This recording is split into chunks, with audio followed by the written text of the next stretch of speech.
So recently, Southeast Asia has become a perfect destination for every single human on Earth to travel to and live in, according to many of these content creators. It's got nice beaches, friendly people, low cost of living, free from Western politics, many options for shopping, for food, for drinks, all readily available at very affordable prices. While that is true, many of these content creators don't show you the dark sides of Southeast Asia. From locals struggling financially, the sluggish economies, the food and health risks, the overlooked dangers, the face-saving culture, and the difficulties foreigners face coming back home if later on they decided that Southeast Asia was not for them. In this video, I'll be brushing over many aspects, including lifestyle, the economies, how to avoid misleading information, the work culture, investing, food and health safety, marriage and relationships, to show you the reality of life in Southeast Asia. If you're a foreigner or someone that just casually travels to Southeast Asia, this video might burst your bubble. It might make you feel uncomfortable, as it is quite opposite from what you are used to seeing on social media, which mostly are romanticizations of these Southeast Asian countries, really to distract you from the problems you have back home, when in reality, they have their own problems as well. And if you're a local here, let me know in the comments if you relate to what I'm about to say. Before I start, what I'm about to say applies largely to most of the Southeast Asian countries, except for Malaysia and Singapore, because they are the higher income countries in the region and they operate quite differently compared to the rest of others. It could be applicable to Malaysia and Singapore, but for the most part, I will be largely talking about other Southeast Asian countries in the region, as they are the destinations many expats come to live in due to low cost of living. And I also want to put a disclaimer that I'm not trying to deter anyone from coming to Southeast Asia, but my goal for this video is that people will have the right expectations, have the right reasons, and be better informed before traveling, living, doing business, or investing in Southeast Asia, rather than thinking it's a paradise here. Also, I will be going over each topic only briefly, since there is so much to talk about. Talking about every single topic in details would take hours and hours, even days, so I will try to keep it short but informative enough so you understand the fundamentals of what's going on. So let's get started. Should you leave your country? Right now, the main problem for many people in the West is cost of living. Rent is becoming too expensive, grocery prices keep going up, while wages remain largely the same for the vast majority of people. But not only that, I'm sure there are many other problems, like toxic politics, toxic people, unsafe environments, or even relationship problems. Many foreigners think that if they leave the country forever and settle in Southeast Asia, that should solve all of their problems, right? Not even close. Let's say the cost of living is too high from where you're living, you decided to come and live in Thailand, and suddenly you became richer since your purchasing power increased by 5-fold. But what people don't tell you is that you have to sacrifice your health by breathing the polluted air every single day, having to deal with dangerous and potentially deadly traffic every day, and also giving up your entire professional career back home. Especially for the young people, you are solving your short-term problems but creating new long-term problems. And most people are very unaware of these potential issues, since there is so much romanticizing of Southeast Asia happening on social media. So again, I'll go into some of these problems later in the video, but it feels like many people are being sold a dream for a better life, when later on, they regret their decisions and want to move back home. Then, they are met with even more problems back home than if they had not left in the first place. Economy. The Southeast Asian economy is doing relatively well compared to the West, right? Well, on paper at least. Some countries boast impressive GDP growth, high exports numbers, receiving high figures investments, or planning to boost lots of infrastructure spending. All that sounds like everyone is doing great, right? Not at all. If you take a closer look and talk to some of the locals, everyone is also facing the same problem, which is cost of living. People are losing their jobs left and right, having to resort to driving for food deliveries, taxi companies, online deliveries, which pay relatively little and could not sustainably support a family. All while rent is still going up. Along with food prices and basic necessities, many new graduates can't even find jobs. many got laid off, and most of these people are looking to drive for delivery apps, which increases the supply of drivers. Hence, these apps are paying so little compared to just a few years ago. Not to mention, many of these countries are export-oriented countries and just got recently hit with the American tariffs, which will for sure impact their economies big time, as exports take up a big chunk of their GDP. The funny thing is, many foreigners around the world are looking to come to Southeast Asia for lower cost of living, while many Southeast Asian locals are looking to get out of the country. They look to Western countries to work or study, and some are desperately doing everything they can to leave, which is quite ironic if you think about it. Everyone thinks the grass is greener on the other side, but nowadays it's hard to find green grass anywhere in the world. If you look even deeper into some of these Southeast Asian economies, the outlook for the future is quite grim. People don't have much faith in their own economy, and when economies are not good, people don't have jobs, people can't feed their families, instability and chaos is bound to happen. We already see it through the Indonesia protest, the Philippines protest. It is just a glimpse to what's more to come. I'm not saying that we're gonna see civil wars happening all over, but we are trending towards more social instability and societal instability in the region. Misleading and opaque information.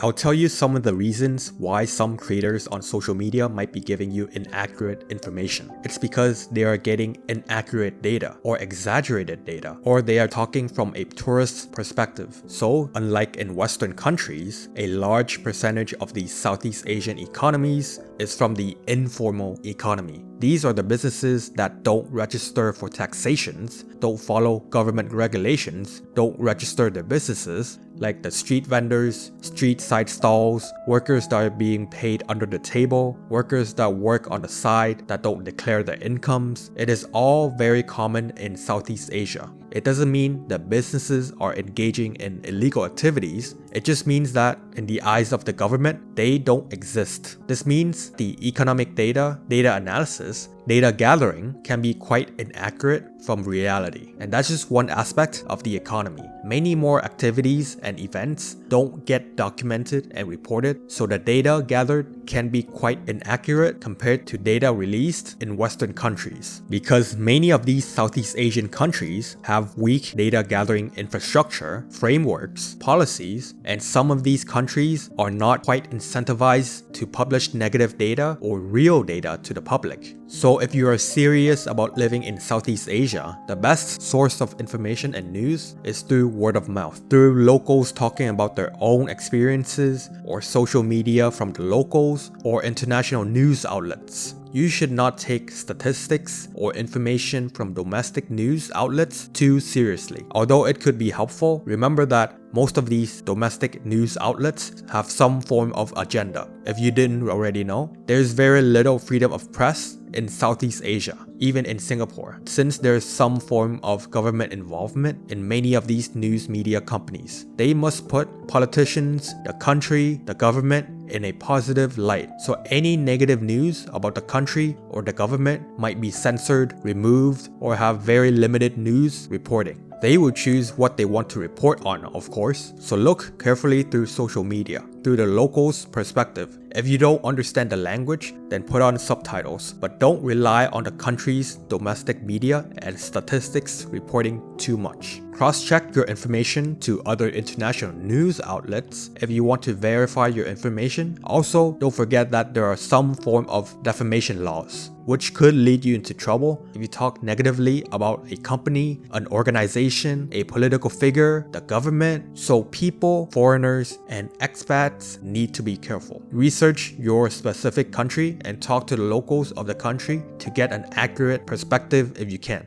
Colonizers and defenders. When it comes to foreigners in Southeast Asia, you should avoid interacting with any of these people when you travel or live here. These are two types of extreme mentalities you might see. My money, okay? Build your country. Oh, wow! Most of the foreigners don't fall into these categories, but if they do, you should avoid them entirely to protect yourself from being misled or gaslighted. The first one is the colonizers. These are the foreigners or tourists that think everything should be done the way it's done back home, and they are superior to the culture and the locals. Dealing with these people is very exhausting. Since they are very close-minded, they think the world revolves around them, and they don't have respect for the locals or the culture around them. Hence the name colonizers. Exposing yourself to these people for a long period of time will drain your mental energy, make your travel less fun, make you lose interests in the people and the culture around you, and perhaps even make you hate the people. The other opposite extreme is the defender. I just made these names up since I feel like not many people have talked about it. So the defenders are the ones that defend the locals at all costs. They ignore the bad things that happen, they normalize the bad things that are not supposed to happen, and they tell you not to complain about the problems you have during your stay. Let's say you got overcharged by some taxi drivers. The defender would say, well, you only got overcharged by $50 for a 5-minute ride. That's not a lot. The locals don't even earn that much. So just give it to them. You might be furious, and for the right reasons, since these people are constantly glorifying the people and the culture here, that they make you feel like your problems are not valid. They gaslight you so that being scammed is totally acceptable and all foreigners should be scammed. And if you point out any problems about the country, like let's say air pollution, they could say, well, back in Canada, there's pollution as well, but people don't complain. Why are you complaining? I mean, yeah. But air pollution only happens for a few days in Canada, but over here, it's a norm. So for sure, avoid these people. When you travel or live in another country, it doesn't mean basic logic flies out the window. Crimes are bad, scams are bad, theft is bad, harassment is bad, violence is bad, and many other things are bad. And don't let these people gaslight you into thinking it's acceptable to be treated terribly by expats or locals just because you're in a foreign country. Food and health risks. This topic is something that you probably won't see too much on social media. They might mention it, but they don't talk specifics about it. I'm here to tell you that if you're not careful with what you eat in Southeast Asia, your health will deteriorate long term. Actually, your health is already deteriorating the moment you land here, and that's from the air. If you choose to live in major cities in Southeast Asia, you will for sure be exposed to air that has an AQI of over 50, 100, or sometimes even 150. Us Westerners are used to clean air back home, which we do take for granted. And if you are not used to air over AQI of 50, you are going to encounter respiratory problems on week 1. It takes some time, a few weeks, a few months to adapt to the air, but even then, adapting to the air does not mean it's healthy to be exposed to these air quality long term. You might see the local people having no problems at all, but when they get older, many of these folks tend to have respiratory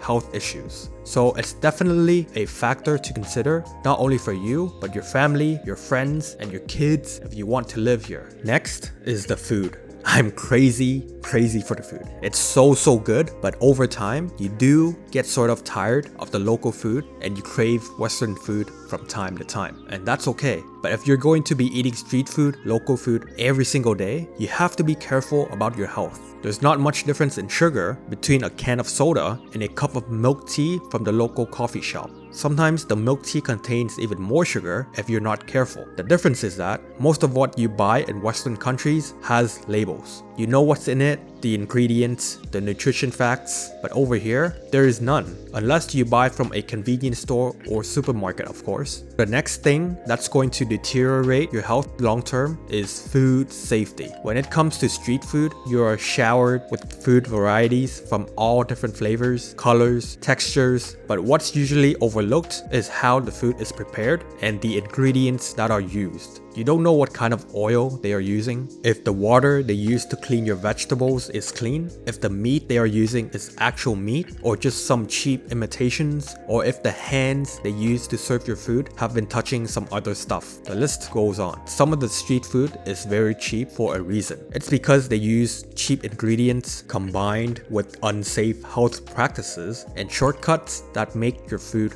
cheap. Not saying all cheap street food is unsanitary, but the risk is quite high. For short-term stays, eating street food is fine because you can recover from it. But if you are staying here long-term, exposing yourself to different street food every day poses a long-term health risk. Even though you might not see it, you might feel it. You might feel your body becoming less healthy over years and years of eating cheap street food. Even the locals don't always eat street food all the time. They eat at home, cook at home, so they can save money or buy from supermarkets or convenience stores if they are too busy to cook or they don't have a kitchen. Usually, cheap street food is eaten regularly by the people that want to save money because they have to, not because they want to. Street food is good for a week or two, but over months and years, your body will slowly reject it and health problems will start to show. Silent deadly threat.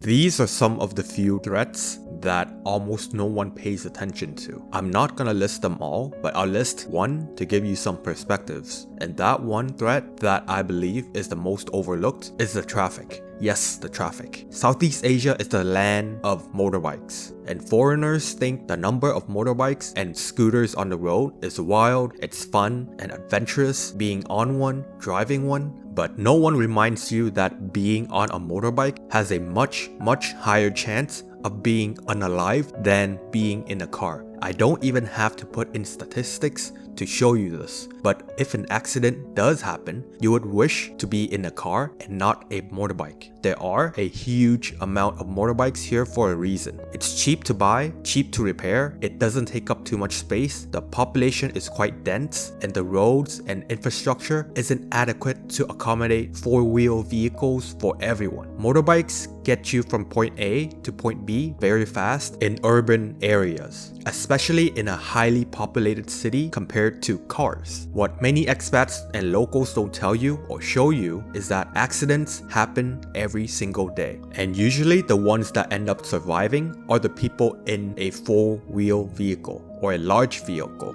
The biggest reason is that many of these roads are not large enough to separate lanes for small vehicles and large vehicles. Again, because of the high population density. So what ends up happening is these small and big vehicles would have to share the same lane, the same road, and when collision happens, it's not so good for the people in motorbikes. Not to mention, there are many blind spots in a large vehicle where you cannot see the small vehicles clearly, so accidents that happen are usually not so pretty. If you're going to be using a motorbike as your mode of transport, the risk of an accident will compound the longer you stay here and the longer you use your motorbike. Another issue related to traffic is the safety culture. People here generally are not safety conscious when it comes to being on the road until something happens to them. Basic safety practices like wearing helmets, yielding, driving within reasonable speed limits are not a norm here. There are countries where people are fined for not wearing helmets, but the driving culture isn't much better than their neighboring countries. The people on the road generally have a me-first mentality in which they will prioritize their immediate needs instead of the safety of others. And sometimes, it's not even the most efficient way of traveling. This is just one of the few threats in Southeast Asia. There are many others more.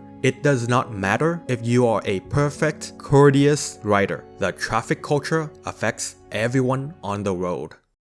Respect and obedience.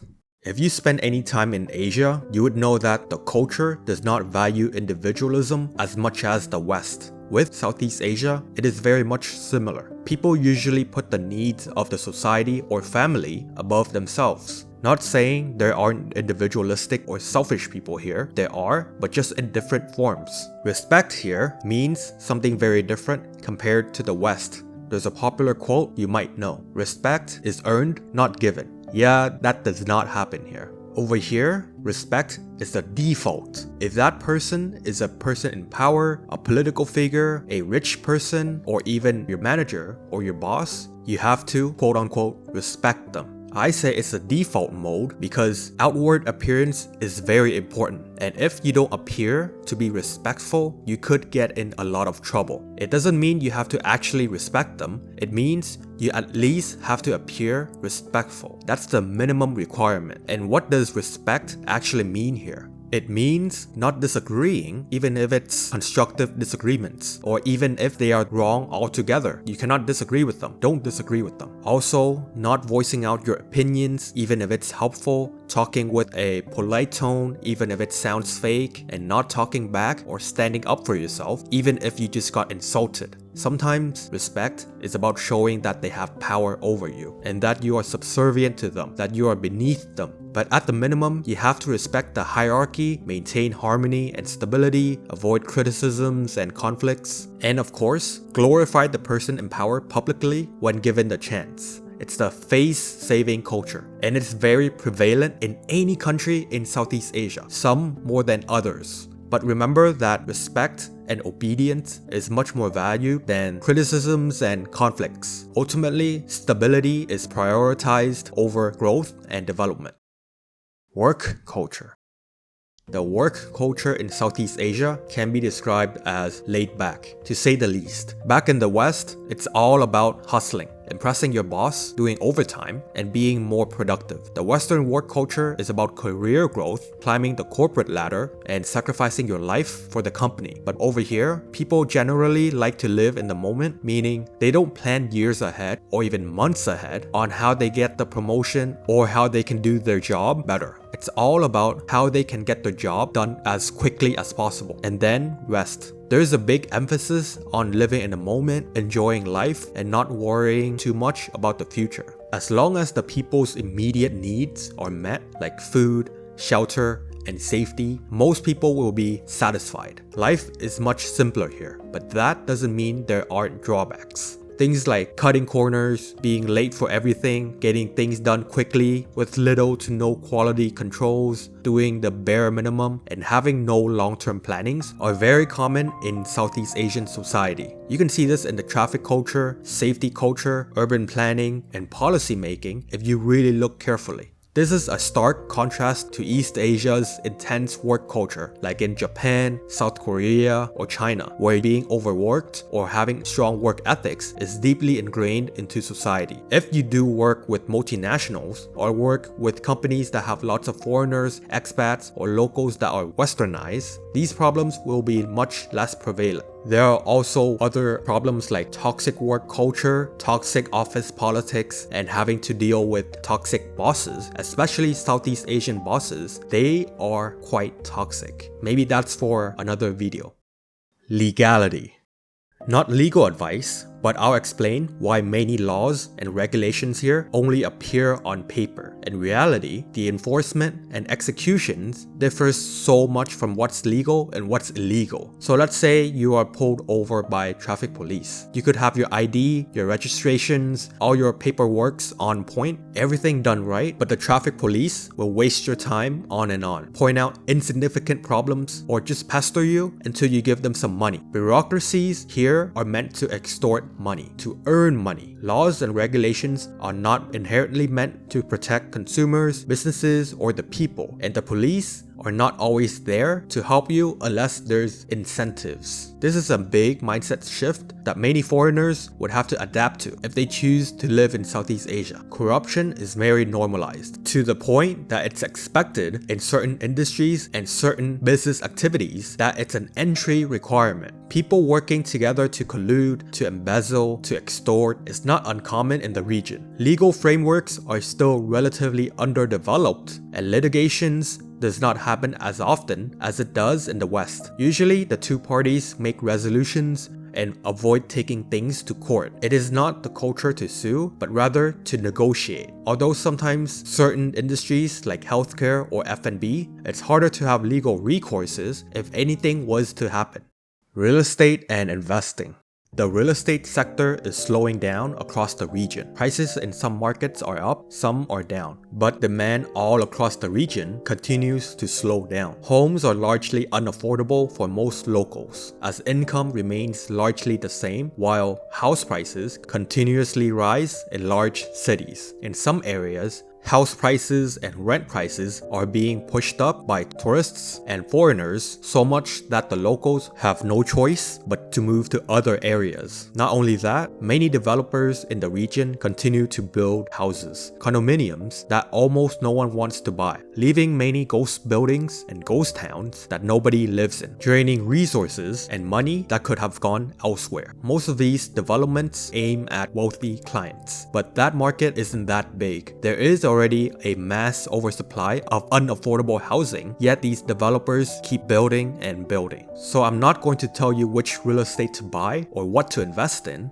I'm going to tell you the fundamentals you have to accept before putting your money here. When it comes to real estate, you cannot own land anywhere in Southeast Asia except for Malaysia and Singapore. So by default, the most popular real estate option for foreigners is condominiums, because you just own the property by definition and the land is owned by someone else. As a foreigner, you are by default a second-class citizen. So you could only own land through your spouse or through owning a company indirectly. Both options are very risky. When you buy real estate through your spouse will own the property, and if there's any disputes, you would have little to no recourses as the property belongs to your spouse and not you. And in some countries, you don't even own the property. You lease it for a certain amount of years before renewing the lease with the government. Another risk that's overlooked is the quality of construction. It varies so much throughout the region. Some properties will last 10 years, 15 years, or just a few years before showing signs of wear and tear, potentially not livable. And it is a huge issue when buying properties, especially for foreigners and even locals. You should do your research on the developers, past owners, and do proper inspections before thinking about purchasing any properties here.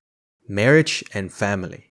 Some people are saying dating in the West is toxic, that no one wants a real connection anymore. Westerners are not dateable. So you would think that coming to Southeast Asia would solve all of these problems, right? Well, partially, but you are met with newer problems. In Southeast Asia, family is extremely important. So much so that the sons and daughters may sacrifice their lives and ambitions just to care for the parents or to conform to their expectations. So you, as a foreigner, need to somewhat conform to the culture and at least speak a basic level of the language for the spouse's family to accept you, because sometimes the family dictates who he or she can date or get married to. Because once again, family dynamics is very important, sometimes to the point that it's unhealthy. So when you are dating or looking to marry a local, you are also marrying into the family. You may need the in-laws' approval, and depending on how open the family is, it can be quite difficult. It is not the interracial marriage that's the problem. The problems usually come from the intercultural marriage, where cultural conflicts exist that can lead to unnecessary misunderstandings and miscommunications. A Southeast Asian that grew up in the West is very different from a Southeast Asian that grew up in their home country. Not only that, but also be careful of locals that try to marry foreigners for questionable reasons. But that's an entirely different topic altogether. Raising kids. There's a huge trade-off between raising kids here and in the West, and many families might think it's not worth it in the long term. If you want your kids to be enrolled in an English-speaking institution, be prepared to pay as much as university tuition for 1 year of schooling here. It can range anywhere from $10,000 to $40,000 a year for tuition alone. That does not account for daily expenses and other fees. You might think the education is world-class. It could be, but the experience varies quite a lot from parent to parent compared to, let's say, Canada or the US. Public school tuition is completely free, so unless you want your kids to attend local Southeast Asian schools, which may not teach in an English curriculum, you are going to have to homeschool them or pay a hefty tuition. Not only that, I have talked about other potential issues before, like the food and health issues, the traffic, and also the lack of walkable infrastructures could be a deal breaker if you want to raise your kids here. You might save money on cost of living, but tuition money and other problems could be not worth it for many families. Reasons to live in Southeast Asia, personal opinion.